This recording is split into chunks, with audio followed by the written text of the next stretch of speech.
Alright everybody, this is a quick video tutorial to show you how I booked a flight from New York to Belgrade for $143 round trip. So this was an airfare and obviously it's gone. I think it was up for just 1 hour or 2 at the most.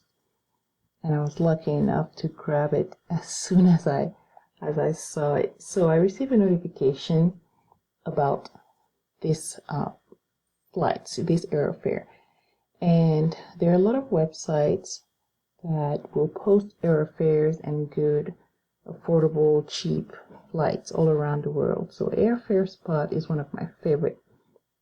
So if you go here, so this is where you would go on their website and see everything. So crazy low, New York to Belgrade, Serbia for 143 round trip. Non-stop. That's very important, so you don't have a crazy layover in the middle of nowhere, and because that's not going to work well with the kids. So you want to look at the details. First things first, where it's leaving from and where it's going to. Even though I'm in Houston, I don't mind leaving from New York. I'll just figure out a way to get to New York at a later time. That's not a big problem. It's between September and November. I had already planned on going to Europe in November. I wanted to spend my birthday, November 19th, and Thanksgiving, combine these days, so I would have a long vacation in Europe for about 10 days. So I already had that in mind. So when I saw that it included November, then I was like, okay, let me just work my dates. And it doesn't say that it doesn't include Thanksgiving per se, so that's a good sign. And the return has to be between September and November as well, so this still works.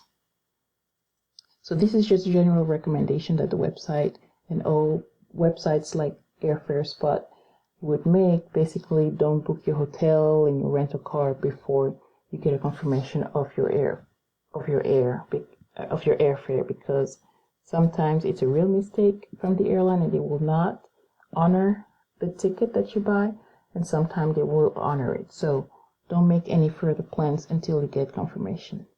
The airline is Air Serbia. I've never been on it, but I'm guessing that it's good since it's leaving from New York. So I'm thinking, okay, I can trust that airline. It's a non-stop, 8 hours and 50 minutes the way there, 10:30 on the way back, which is okay. All right, I'm looking at departure, arriving there in the morning, just like most flights to Europe, they're usually overnight, and that's pretty good when you travel with kids. So this is pretty much it for this. So what do? You actually just go, well, I'm going to click on this. It should take me into the booking platform where I can book the flight, but keep in mind that since the deal is dead, it's not going to show me $143. Okay, so I'm going to click on it, and I was taken to Momondo. All right, and what I did is that I selected the dates that I wanted, and the dates that I selected were November 17th all the way till Monday the 28th, because I figure I can take these days off right before Thanksgiving. I have Thanksgiving off. I'm leaving for the weekend. It's very doable. And I chose, well, it was 2 adults, my husband and I, 2 children.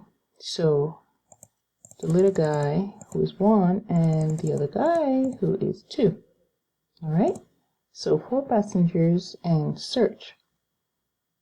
So this is how much it is right now, and it's still searching. So with Air Serbia, right now is at 387, which is not that bad, really. Well, 379, it's not that bad, and it's still searching. Okay, and that's per person. So from New York to Belgrade at 379, it's not that bad, but the total is 1515. Okay, my total was 532. So I went ahead and went to the site, and it took me to Travel Genie, where actually entered all the passengers' information and the card and everything. So I booked it through Travel Genie. I've never heard of it, but I figured, I'm using my credit card. If everything goes south, I can get a refund. All right, so this is basically how I did it. So now that we have, since my initial plan wasn't really to go to Serbia, my initial plan was to spend some time in Paris and Barcelona. These are the two cities where we want to cover. So, given that there are very cheap and affordable flights within cities in Europe, I figured, okay, let's just find a way there, and then we'll figure out how to get to Paris and everything. So, Serbia. If you want to know how to go from Serbia to Barcelona or Paris, there's a very interesting way to do it. So let's go into Serbia airport and go into the Wikipedia page. And what we're looking for is basically airlines that are flying out of this airport. All right, so right here, airlines and destinations, and here is a list of all the airlines flying out of Serbia and where they're going to. So I'm looking for Paris right now. I see Barcelona here with Aviolet. Never heard of the airline, but hey, it's operated by Air Serbia, so I guess I can trust them. They're going to Barcelona. Let me look for Paris. EasyJet, that's a pretty, I guess, popular one. Going to Geneva, sure, why not? Let's see where Paris is. Brussels, right here. There you go. Air Serbia is actually going to Charles de Gaulle. So I could either go through Air Serbia, so then I would go into Air Serbia's website and book a one-way from Serbia to Paris, to CDG. And then from Paris, I could just take a train down to Barcelona, and then from Barcelona, we could take Aviolet to go back to Serbia. Okay, so this is basically how you book a cheap flight on an air from the airline. I don't know if the airline made an error or not. It's not really my problem, as long as I got the flight and that they will honor it. And yeah, for 143. So we're all going for November. I'm pretty excited about it, and I hope this video tutorial helps. And if you have any more questions, just let me know. Alright, bye for now.